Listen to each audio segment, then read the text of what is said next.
Hi, welcome. I'm going to explain how to make animations on Badvisor. In the Actions menu, click on the plus icon and select Animate. Here, you can give a name to this action. In the outliner, under the 3D elements, search for the asset that you want to animate.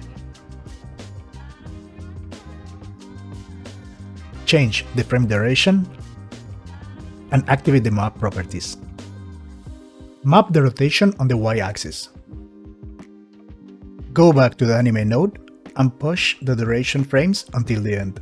Input a new value on the Properties node for the rotation. Here you can turn the mapping off and then add some ease for the animations. And that's it. Thank you for watching and till next time.